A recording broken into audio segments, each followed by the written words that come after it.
It's been a minute. Some chaos has been going on in my life, but I'm back. And I'm here today to talk to you about miracles. Um, a miracle, now I'm just going to give you the definition. A miracle is a surprising and welcome event that is highly unlikely or inexplicable. And we all have them. And I think people are having them every day. Just from little miracles to small miracles, not like burning in the bush miracles or seeing Jesus on a piece of toast miracles, but just everyday miracles that happen, things that just work out for you, ways that the universe proves to you that everything is working out for you all the time.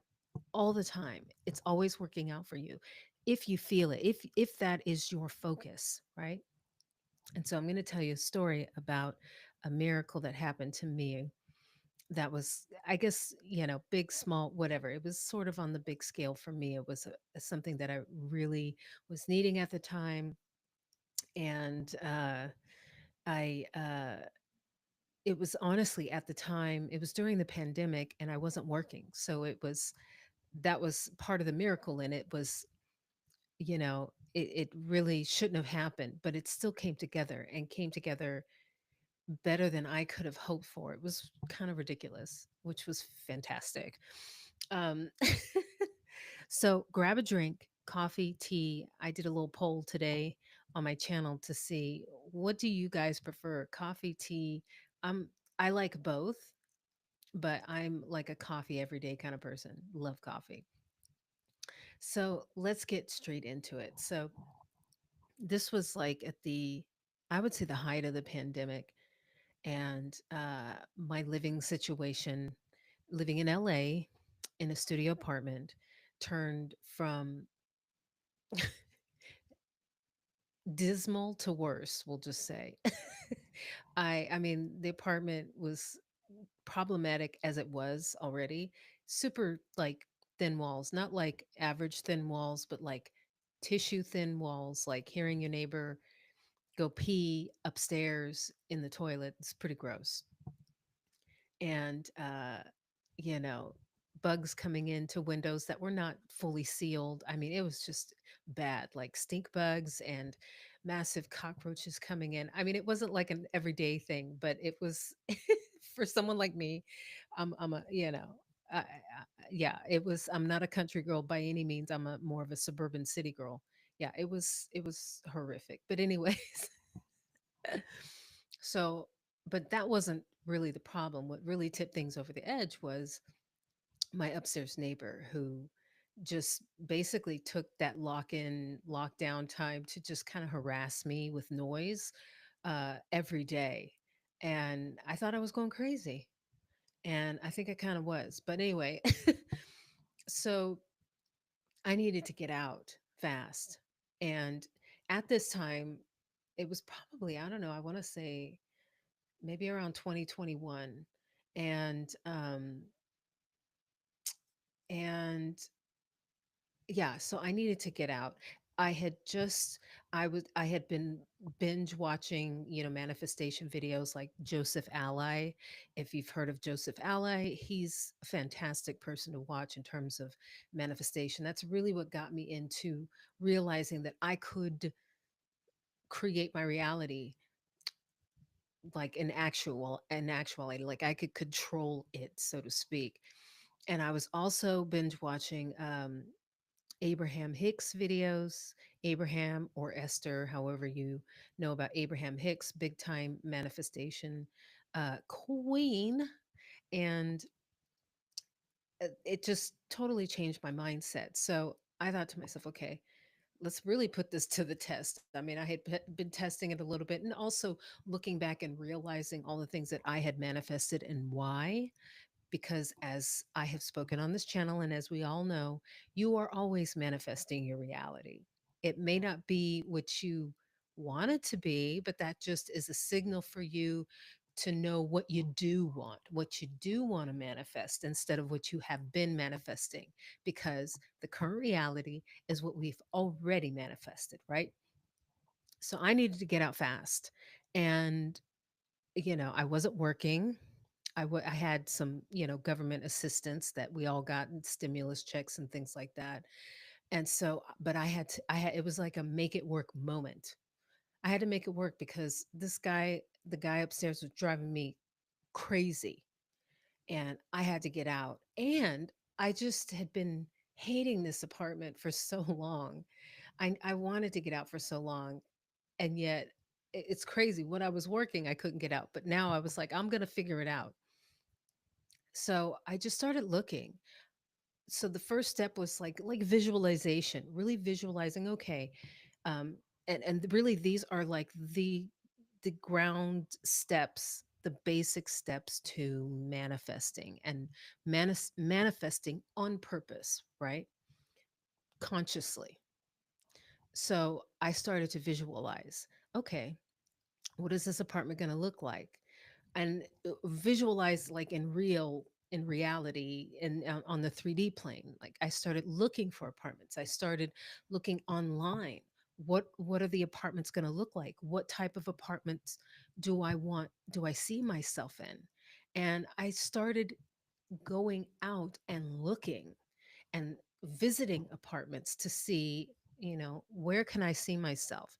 What kind of apartment is it going to look like? Because I didn't want to just manifest any crappy apartment that I already had. I had that experience. I wanted something better. I wanted better for myself. Like you want better for yourself, right? You don't want the same crappy bullshit you've been having for however long. That's why you're manifesting on purpose.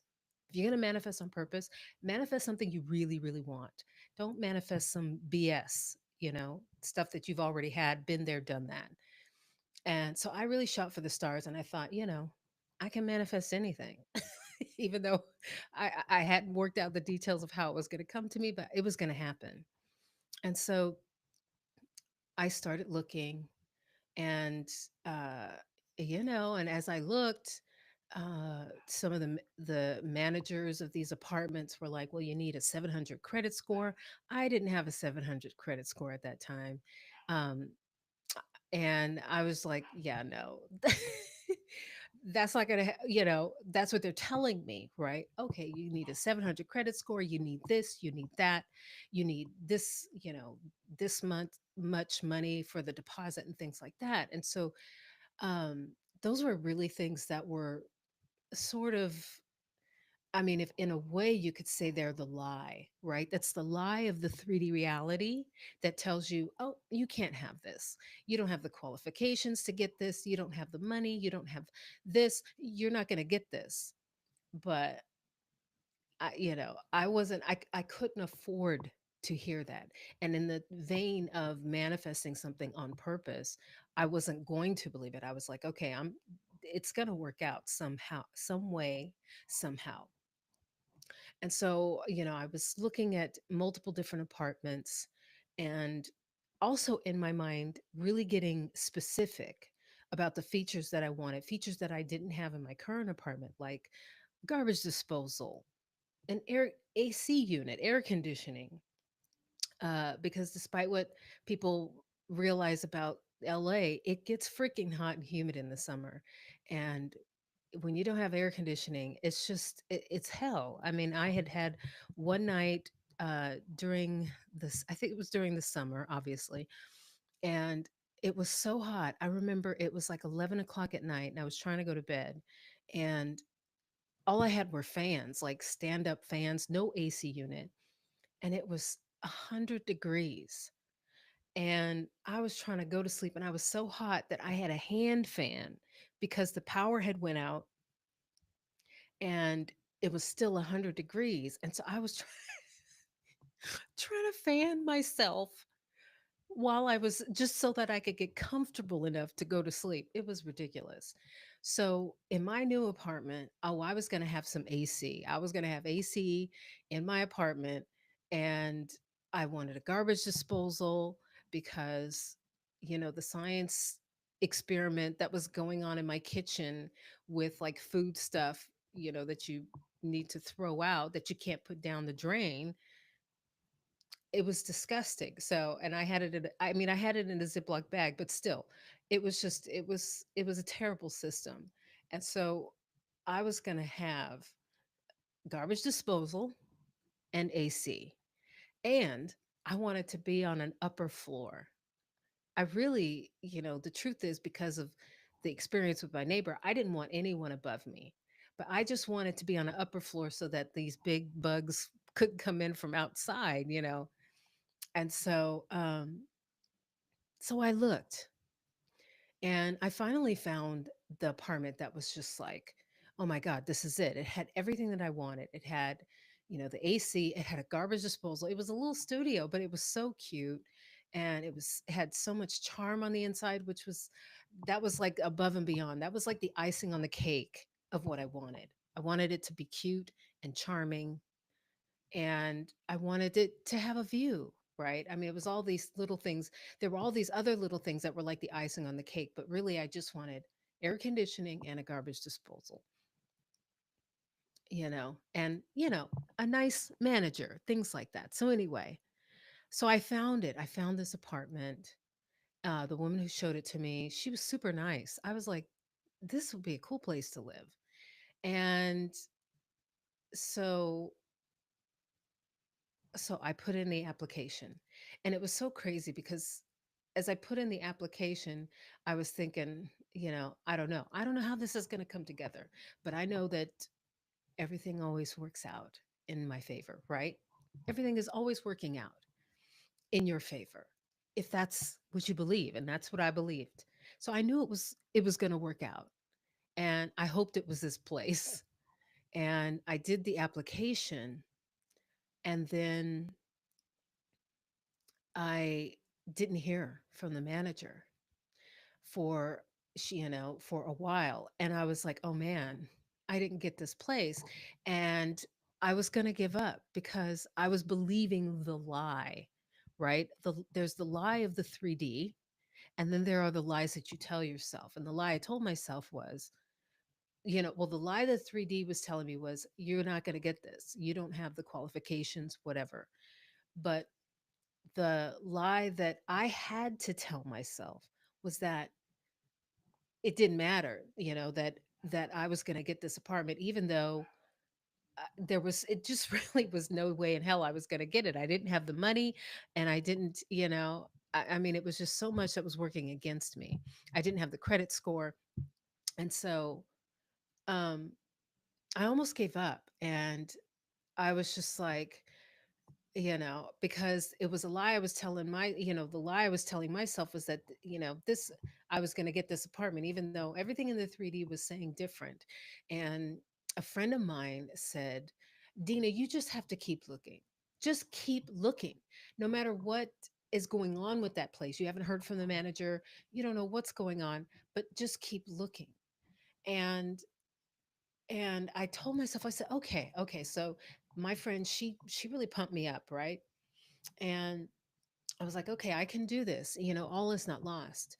And so I did continue to look, and I found another place that I thought, okay, this is it. And it was literally just a few streets, couple streets down from my dream place, my place. And I thought, well, I'm just going to apply. I'm just going to keep going, because you can't let the 3D stop you. And I didn't know what was going on with my dream apartment, if they had rented it or what.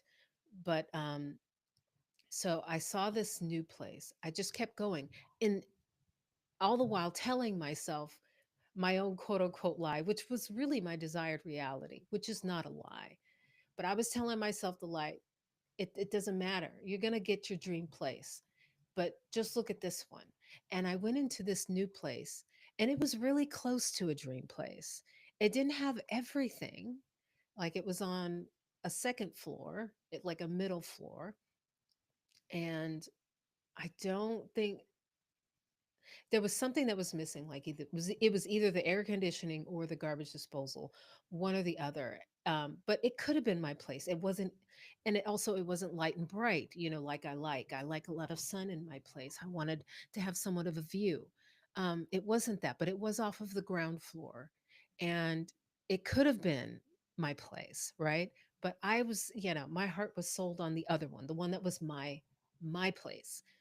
And so, but I went into this new apartment, this other apartment, and told the manager my situation, and he was very nice. And I told him my situation, and he kind of took pity on me, with that neighbor situation. And he was like, you know what? He says, if you apply to this place, I'm going to put a word in for you. I'm going to put a word in for you. And I was like, okay. And, I'm not used to having people stick their neck out for me. And I was like, all right, cool. And so he says, he gave me the application. He says, here, you fill this out and bring it back,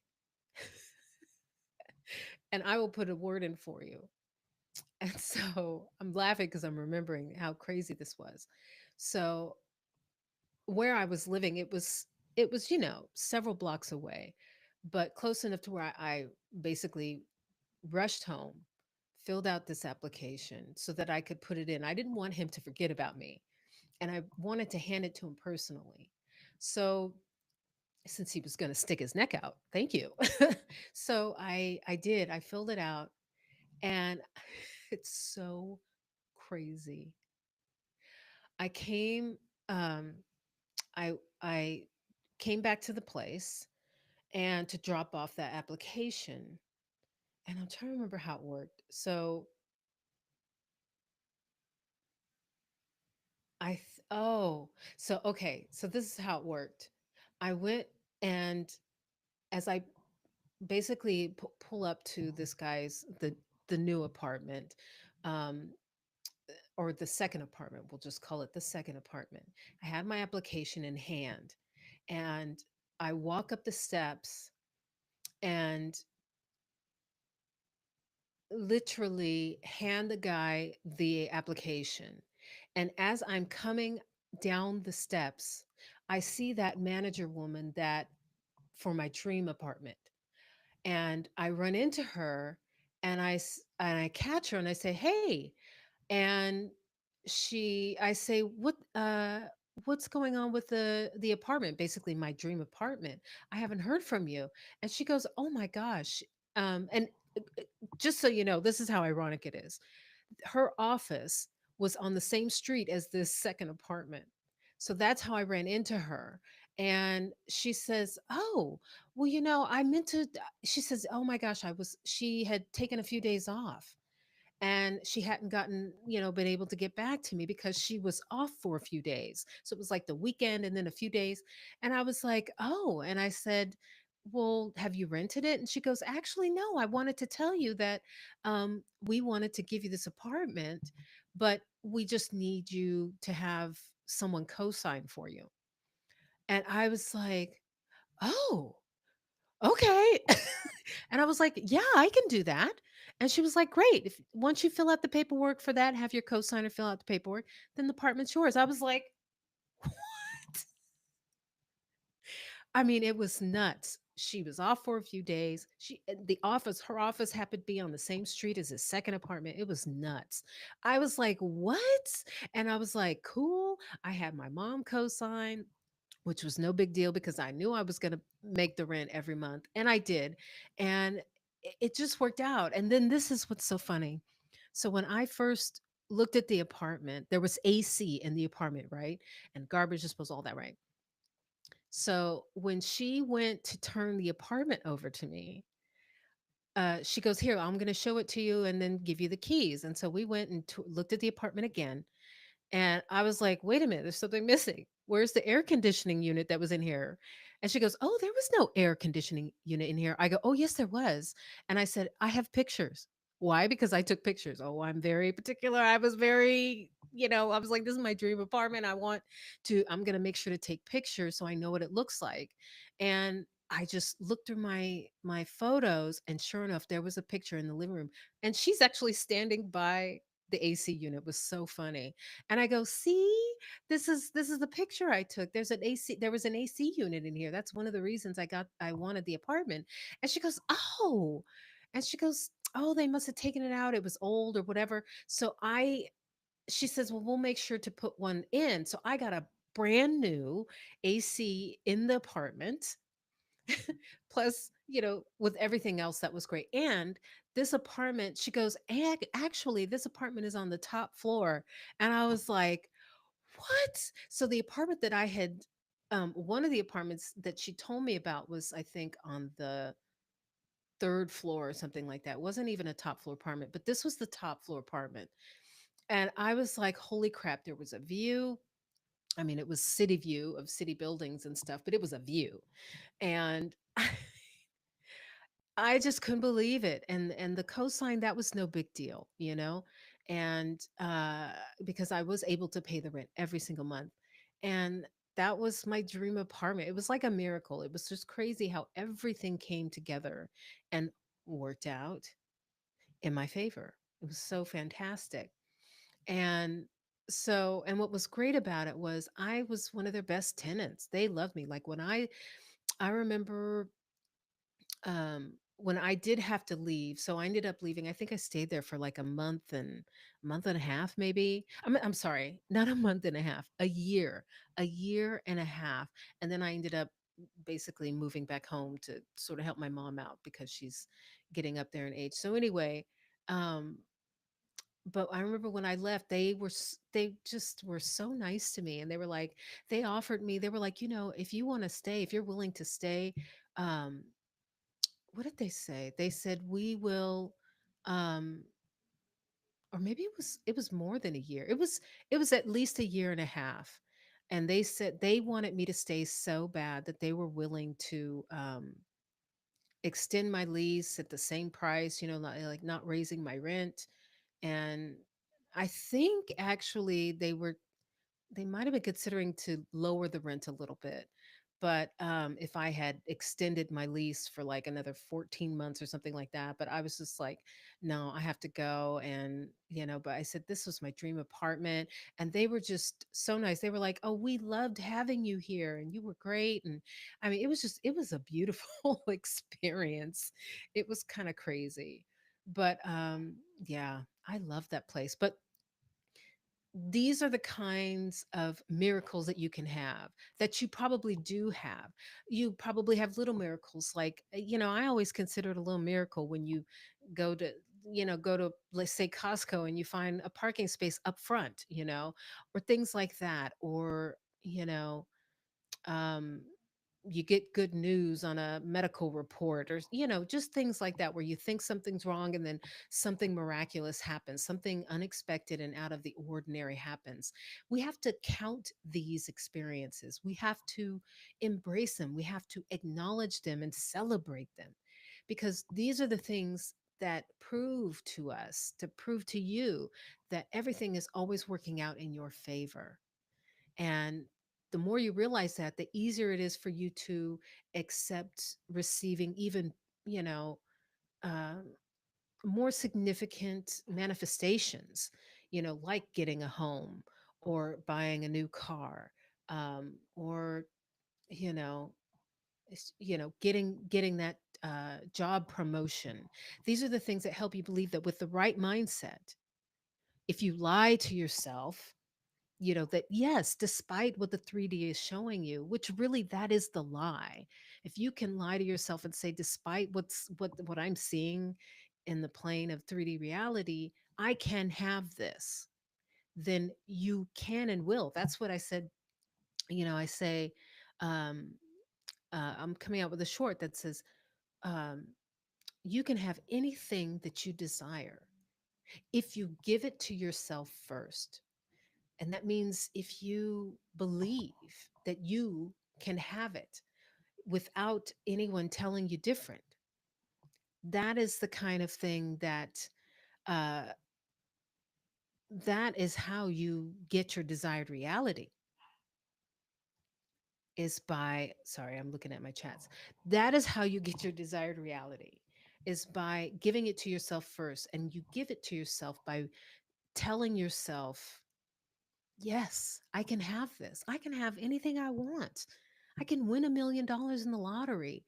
I can have, a Porsche, or I don't know, what are the new cars that luxury cars that people want nowadays? But like, I can have this. I can have, a great husband or wife with fantastic children. I can have that life. I can. have whatever I want. I can pass that test in school. I can graduate. I can graduate with honors. I can have that job. I can get my specific person. You can have anything you want so long as you believe that you can have it. You give it to yourself. You say, "Yes, I can have it." And then and then believe and then have faith. Put all your faith in that and know that it's yours. It's already yours. It's already yours. Like I knew that apartment. I knew it was mine. I even said it in my head, this apartment is mine. It's already mine. And even though I thought that it was rented out or they rejected me, I still thought this apartment is mine. Even when the 3D reality shows you, lies to you and tells you that it's not yours, tell yourself it's mine. I don't care what you say. It's kind of like standing up, being a rebel and standing up to your teacher, standing up to your parents and saying, I don't care what you say. It's mine. I can have whatever I want. Be the rebel and claim it. And then you'll have it and stick to your guns about it. So stay tuned because I'm starting real talk, real manifestation talk. So stay tuned because I'm beginning. I'm gonna So stay tuned because I'm starting real manifestation talk sessions, which are group sessions live with me where I help you manifest your goals. Stay tuned for the link for the wait list that's coming up to get on that wait list so you can be in those groups and where we can help you manifest your reality, your desired reality.